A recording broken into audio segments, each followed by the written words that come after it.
look at those three factors, it's easy to think that our country is at risk and behind every single door there is a terrorist, or think that our liberty is at jeopardy. Not a single person in this crowd that's going to put up their hand and say, yes, I would like my civil liberty violated, or I would like to, for people to take advantage of it. When CSIS was formed, it was done without the power to arrest people on purpose, so that we can have a proper separation of spying and arresting. Here's a snapshot of the candidates in Richmond Hill during a spirited standing room only debate in the riding. It's been nicknamed Rich Man's Hill, and with an average family income of $120,000 a year, it's an appropriate handle. But that prosperity comes with a price. Every day, a large proportion of Richmond Hill residents get in their cars and climb the hill to get home from work. 70% of people who work have a job in Toronto. Commuting and traffic is an issue for all three candidates of the major parties. Local businessman Michael Parsa is running for the Conservatives. People moved here in the suburbs to, to live a little bit away from the city here. And obviously with the increasing population, that has been challenging. But the Prime Minister made an announcement, as you recall, 2 weeks ago to increase funding for the transit in Toronto. So that's going to be helpful. But there is no doubt it's an issue that has to be addressed, not just in Toronto, but even some of the suburbs that are close to Toronto now. So we need help, we need funding, and we need support for our transportation up here. Do you hear frustration from voters? Well, I wouldn't say. I mean, it hasn't been recent. It's as the population grows, you have to change, policies, and you have to adapt to them. And we're going to have to address that as well. So I hope all levels of government, municipal, provincial, and federal, come together to address some of the issues. And it's not just transportation; there's others too. That's the job of governments, to address people's concerns. The Liberal candidate, Majid Jari, is also a Richmond Hill businessman. Absolutely, it's a big deal. As you know, Richmond Hill is made up about 90% residential area and about 10% businesses. And we spend a lot of time in traffic commuting to where we work. And this has become an issue of us being able to get to where we work on a timely basis, and also not impacting our environment, because we spend a lot of time individually, a single person in a car, for hours and hours. We know that there is an infrastructure deficit across all the municipalities, and Richmond Hill and the York region is no different than the others, and they definitely need the investment to make sure that we have the transit, i.e. the subway, the fast transit lines, and frequency of the service from Richmond Hill through GO Train to downtown Toronto. And Adam DeVita is an engineer running for the New Democrats. The long commute and traffic issues is the #1 issue that I hear about at the doors. In Richmond Hill, there's a very highly educated population, and we're highly employed. But there aren't enough jobs in Richmond Hill for all the people that live here. So the transportation network is definitely a top issue, as it was in the provincial election. Now, I was really surprised earlier this campaign to find traffic jams on Elgin Mills at 2:30 in the afternoon. It's people don't realize how bad the traffic is in this town. Like, a number of years ago, I went to London, England. A friend of mine was getting married, and we're driving in London. It's like, traffic's worse at home. Wow. Yeah. So what would an NDP government do about its infrastructure, really? Yes. We're talking about. Yeah, so what would an NDP government do about it? Well, our plan is to allocate $1.3 billion from the federal government and give it directly to the city-level governments, so that the cities have local control over what gets built in terms of what projects, so its local priorities get hit. And also, we're committing to this long-term, so that a town like Richmond Hill can say, we know we're going to get this much money every year for 20 years, or really as long as the New Democrats are in office, for sure. So we can make long-term plans and really make good plans that are for the cities on the city's priority. What's this street like at rush hour? I always shop in the afternoon and never bother to go down there. It's impossible. What's it like? Hell. Yeah. It's absolute hell. I think every street, whether it's Yonge Street, Bayview, Bathurst, there's just, I mean, they have put up houses without thinking about the infrastructure. I guess somebody made money in the process, but it's the people who get sucked in, buy the houses, and spend 2 hours going into the city and 2 hours coming back. It's awful. Yeah, we need a subway up to here. That would clear a lot of this traffic on Yonge Street and everything, because Yonge Street's terrible. Yeah. Even the highways are terrible, but Yonge Street's particularly bad. There are still parts of Richmond Hill with wide open spaces, and that accurately describes the race in this riding. It's wide open. It's a redrawn riding, and there is no incumbent. And that could mean strategic voting for some voters. Professor Dennis Pilon of York University says voters have to think locally. What's important for voters is to get the lay of their land. They need to understand what's going on in their riding, because the national totals could be very deceptive. I mean, to say that, the Liberals, they're not in the same position as the New Democrats, well, they might be in your riding. So people need to pay attention about who's ahead, who do they think's ahead. And the difficulty is that with three parties running neck and neck across the country, things could change up. I mean, the problem with strategic voting is that in Quebec, it wouldn't have made any sense in the last election because all the bets were off. Everything was changing so dramatically that voters couldn't really apply a strategic voting calculus to the situation. This suburban riding is part of the 905, the outer ring around Toronto. How important is it to all of the parties that they get a foothold in that 905 area? It's really crucial to the Liberals because I don't know that they're as competitive in downtown Toronto as they are in some of those 905 areas. And that's because in the downtown areas, they're going face-to-face with New Democrats. And some of those New Democrats have done very good work at sort of entrenching themselves. In the 905 area, they're going up against unpopular conservatives. And so the New Democrats are not competitive there. So it really leaves the field open for the Liberals to take from both sides. That's the Liberals' strength, but it's also their challenge. Other parties have got a solid base of support. Democrats on the left, Conservatives on the right. Liberals can either eat into that support from the center or they can lose that support to each of those extremes. Richmond Hill is a riding of immigrants. 60% of people come from somewhere else. You're an immigrant yourself, you mentioned. Yes. What's your story? How did you come here? Well, we left Iran in the mid-'80s, and when we came to Canada, like everyone else, my parents came here for a better life for us. I remember hearing that they wanted to have a better life for their 4 kids, just like a true immigrant story, like everyone else. So we came to Canada. Very hardworking family. I mean, I applaud my mom and dad. They both worked very, very hard. Put us through school, and we have a small business here in the GTA. And when I took over the business in 2005, it was a very surreal moment because it was.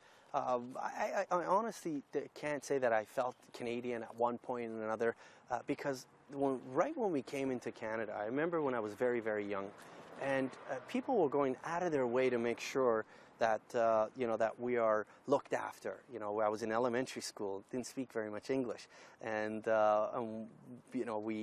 people, the students, the teachers, the parents, to the janitor, they went out of their way to make sure that my brother and my sisters are looked after, and that even though we didn't understand some of the things that they were saying, it truly was the Canada that everybody had always talked about. And so you want to pay it forward now? You know what? The least I can do is to serve to Canada and thank them in a small way for what this country has given to me and my family. And it has given us everything.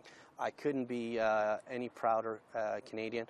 I think every day, every one of us should jump up and down and thank Canada, enjoy for everything it gives us. It really is the greatest country in the world. My story, I came to Canada about 36 years ago.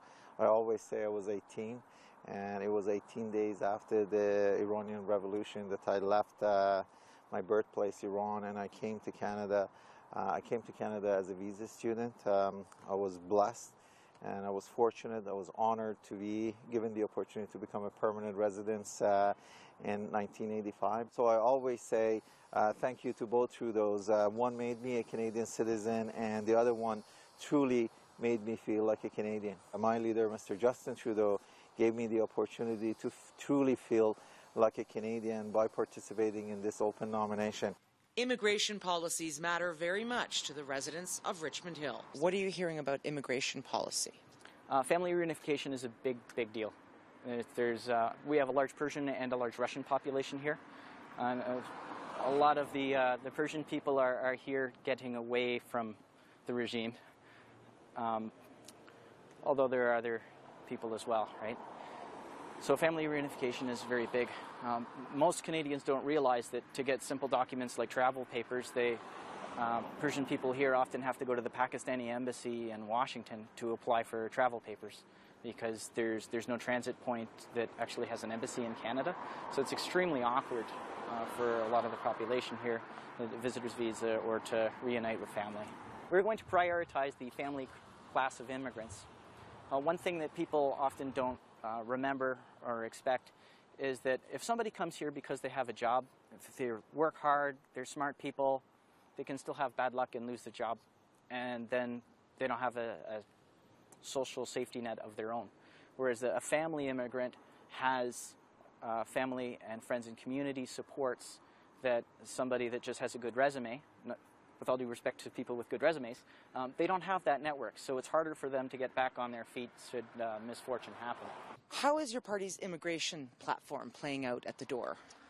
Well, look, we have increased immigration substantially, about 20% in our tenure of the 9 years that we've been in power compared to the previous government.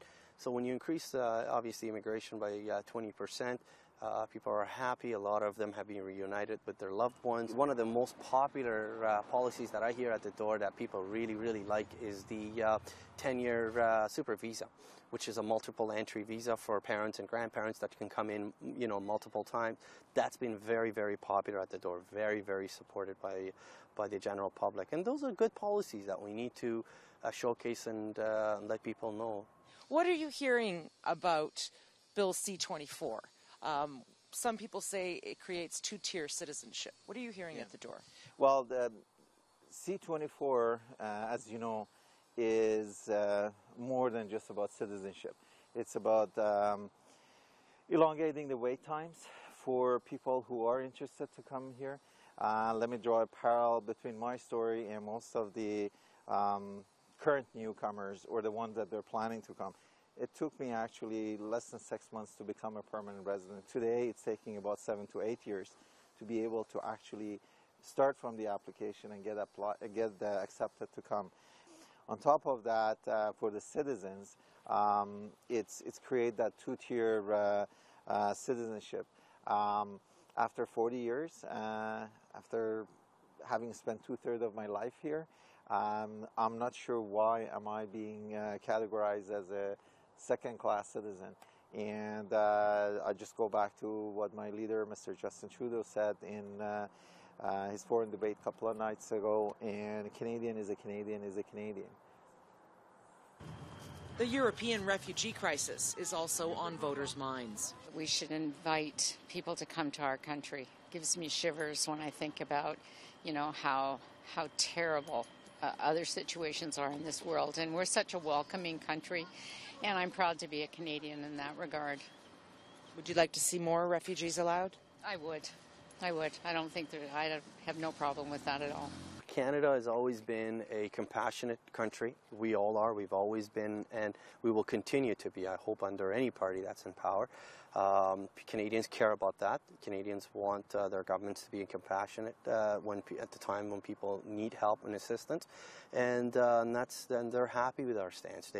We've committed to bringing in 42,000 in the past. The Prime Minister agreed to bring in an extra 10,000 to bring that number to 52,000, and I don't know if you recall, but there was an announcement made 2 weeks ago where $100 million were allocated to match any support that was given by the public through our charities. I think it's a great initiative because they need help now, And I think that, but the one thing that Canadians care about, and they keep emphasizing that as much as we have big hearts and we are willing and ready to help people, we need to make sure we go through the proper vetting processes as well to make sure that people are coming here, that those who are truly in need and assistance are coming here. So that's very important to note as well.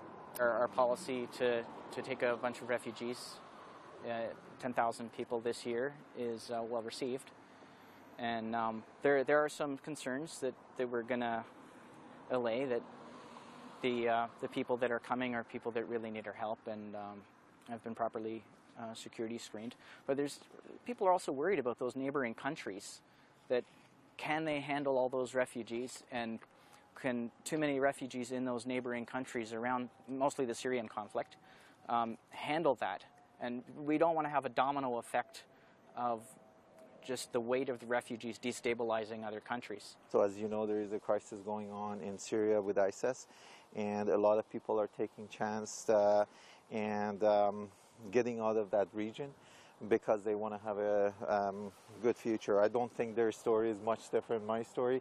We all have different reasons that we have to leave our birthplace.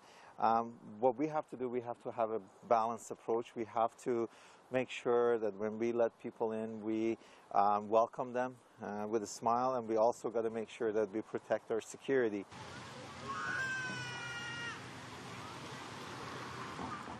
Richmond Hill, like many suburban towns, is home to many small children. How is that $15 a day childcare plan of Mulcair's, how is that playing out at the door? Because I know that there are a lot of young families in Richmond Hill. Yeah, most of the people that I've talked to at the door are very, very receptive to our universal child care benefit. And again, quite frankly, no one has brought that to the door to compare it for me to tell you, well, look, this is what they're saying. Most people have just been very receptive, about the idea. And, the opposition's method has not come up at the doors, to be honest. For my family, which we used an at-home daycare for most of the time, which is the cheapest option you can get, daycare costs more than a mortgage. So for parents, this is a really big deal, and it can make a big difference to people. Because the reality in Richmond Hill is that most parents, like 3/4 of parents or more with small children, both work. And of course, single parents, they have to work too. So changing the cost of daycare down to $15 a day would be a tremendous economic benefit. It's going to relieve a lot of financial hardship off of families. It's a great investment in our children, who are going to do much better later in their life, because when you get down to it, if you're fed well and your parents have more funds to invest in you because childcare is cheaper, you do better in school, it's going to pay dividends all through the rest of their life. But it only happens in 8 years. Not quite true. We are phasing in the childcare plan over those 8 years. So there's 64 or 32,000 spaces left in the first year, because you don't just create a national childcare system overnight and expect there to be no problems.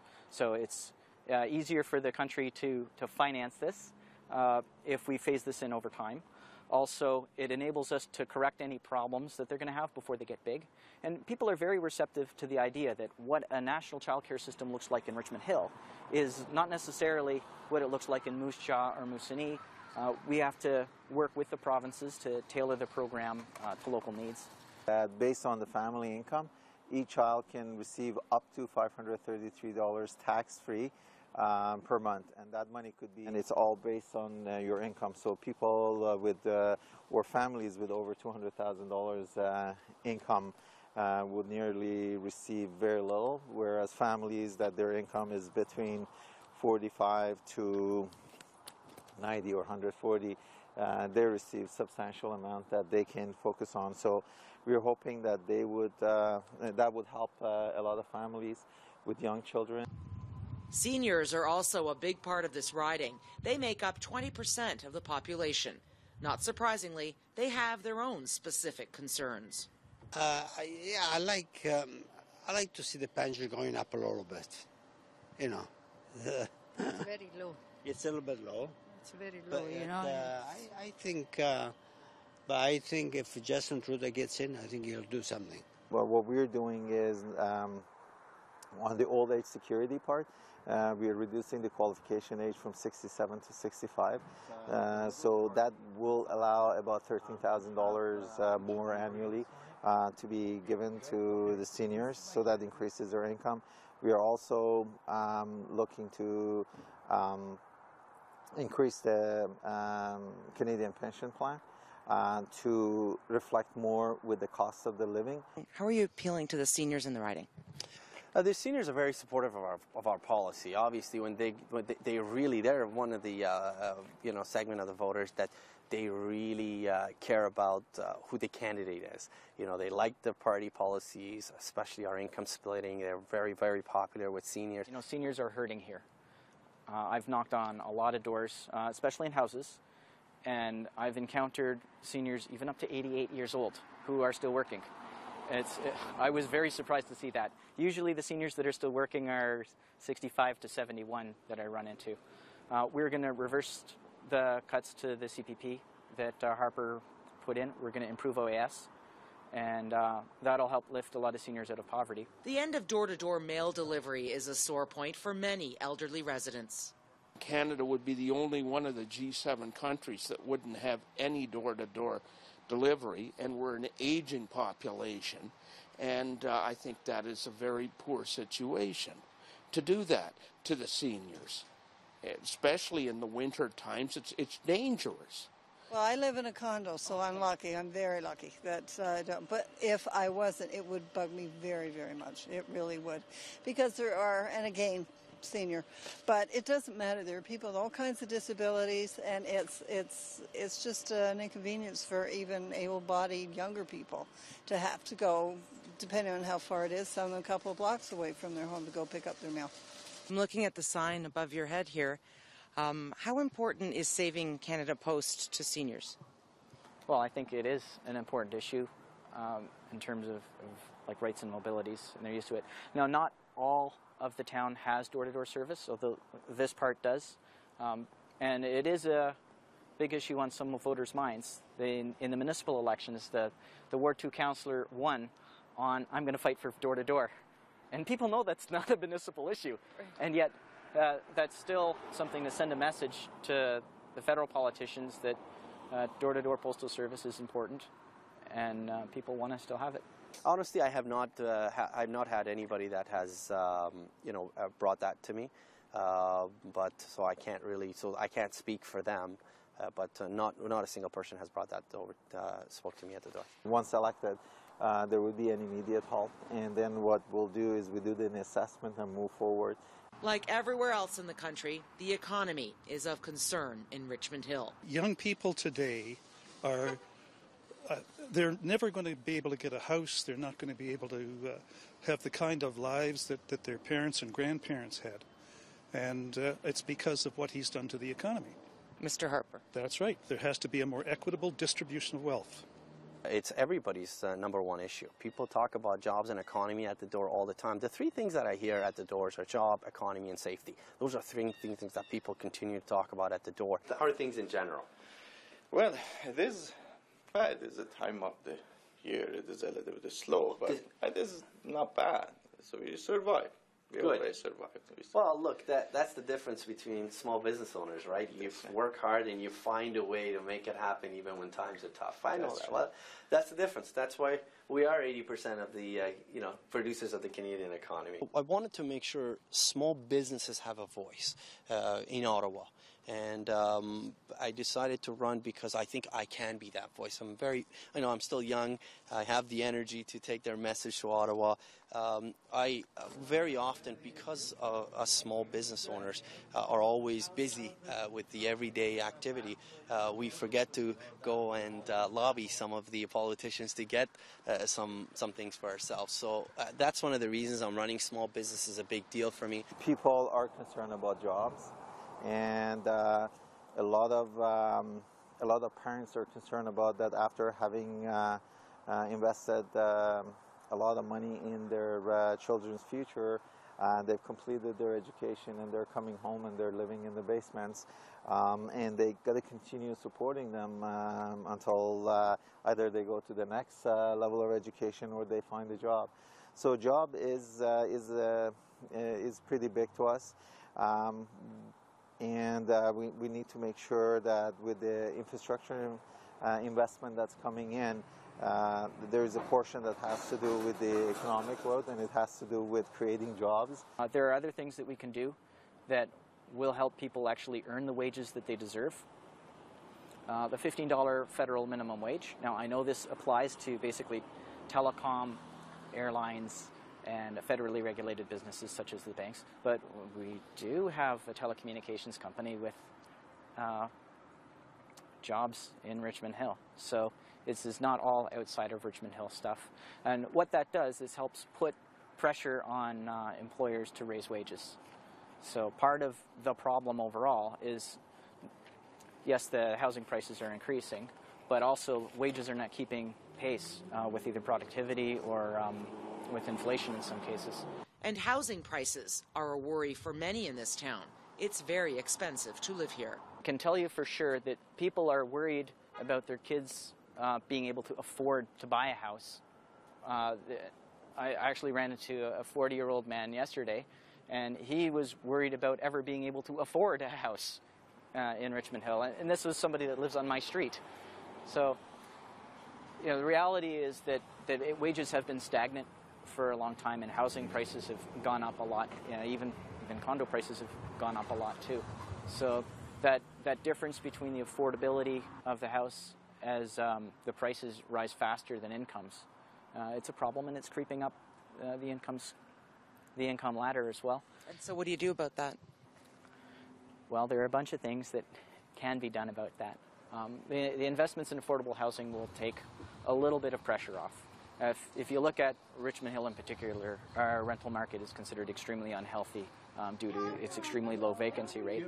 And despite the fact that this pushes up rents, it has not spurred private sector investment.